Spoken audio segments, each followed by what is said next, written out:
The people have spoken, and I intend to deliver. Today, I'll be taking a deep dive into another immensely iconic episode of Dragon Ball Z, episode 229. This episode is directed and storyboarded by franchise veteran Mitsuo Hashimoto, who, during Dragon Ball Z in particular, was in charge of some of the most iconic moments in the series' history. It seems that they were well aware of that fact, as despite the lack of any action, this episode has easily cemented itself to be among the most memorable in the series. Hashimoto is one of those directors that seems to take more of a cinematic approach to his projects more than most others in my opinion. Does he do it better than Shigeyasu Yamauchi? No, but that's beside the point. I say that not only because his best work is definitely seen in the Z movies, especially movie 13, but because he knows how to create atmospheric and moody environments coupled with his expertise of imagery. This episode really doesn't seem to be all that ambitious, or even creative with what's shown here, with two exceptions. One, Vegeta killing more people in the ring, and two, him refusing Babidi's control and proclaiming his pride to him. For the former, the storyboarding is simple but incredibly effective, to me further embodying the sheer shock and horror of his actions coupled with the iconic head tilt. For the latter, having Babidi reflected in Vegeta's eye as he struggles to overcome his control is, again, simple but creative and effective imagery, accompanied by delightfully gut-wrenching performances from both Ryo Horikawa in the original and Christopher Sabat in the dub, along with the use of the music track M1612 from Movie 9. It's an extremely common track used throughout the Buu arc, but in this episode by itself, it's used perfectly.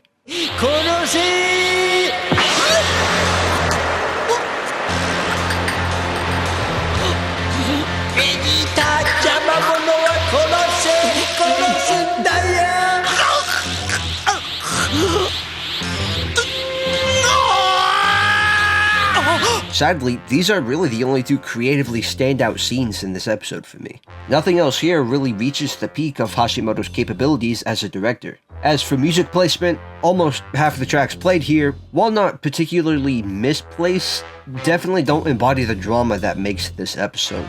Said tracks listed on screen are either action tracks or comedy tracks, none of which I feel are suited for an episode like this. There's a video online made by a user named Grape, where he puts a different Kikuchi track, M1514, over the Dragon Ball Kai version of the scene where Vegeta kills more people, and it just might be the best interpretation I've ever seen of this scene.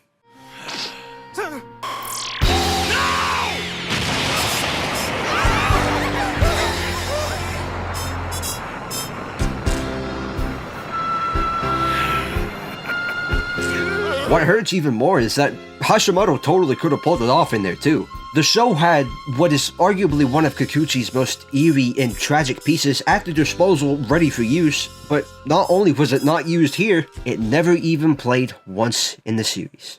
Sorry, I'm getting ahead of myself. Generally speaking, I'm willing to give Hashimoto's overall direction of this episode a 7 out of 10. Definitely not his best, and features ill-fitting music selections, but the atmosphere and tension most often seen in his work thankfully remains intact.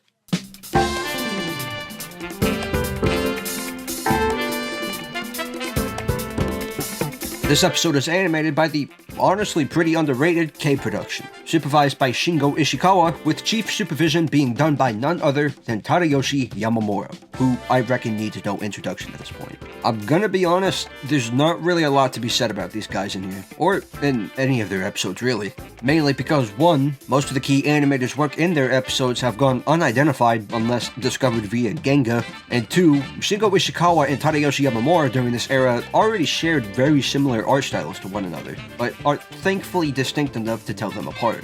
That said, however, there still wouldn't be many things to say in regards to the two by themselves without bringing up said similarities. I guess Yamamura tries to stick closer to the model sheet for this arc, which is a good thing most of the time. I can understand wanting things to be kept visually consistent, especially for big episodes like these. Ishikawa has a generally more sharper and expressive style that strays further away from the model sheets, which works incredibly well when expressing the multitude of emotions seen on Vegeta during this episode.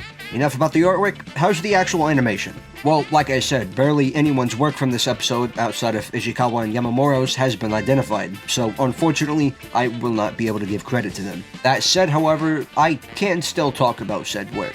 This is an understandably awkward period for the studio. A lot of their early work here, even some of the episodes after Yamamura's chief supervision, are just not very animated. They're always great to look at, whether it be him, Ishikawa, or even Masahiro Shimanuki from their previous episode. But more often than not, without the aid of guest animators from different studios, most of their episodes, at least the ones that are action-oriented, just don't feature a lot of motion. I will say though, their next episode, 236, is pretty much the diamond in the rough when it comes to pure K-Pro movement. It's actually really solid there. And yes, I might have a slight bias because Shigeyasu Yamauchi directed that episode. And please, for the love of God, can you guys let me cover a Yamauchi episode next week, please? That being said, however, the semi-consistently and somewhat rigid movement seen here works to this episode's advantage, as I personally think that rigid animation in general, if pulled off correctly, can work better than smoother animation when it comes to tense and dramatic moments. And as I've stated already, that's basically what this episode is. With all that being said, I believe K-Production's work on this episode earns an 8 out of 10.